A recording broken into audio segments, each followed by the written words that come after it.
video was uploaded by a creative young man from China.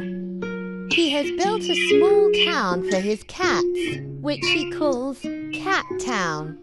In this town, he has built everything, such as a small subway train, a supermarket, a spa, and now an entire restaurant. This restaurant looks exactly like McDonald's. This video not only shows his skills, but also teaches what is possible with imagination and hard work. People from all over the world are liking this video a lot.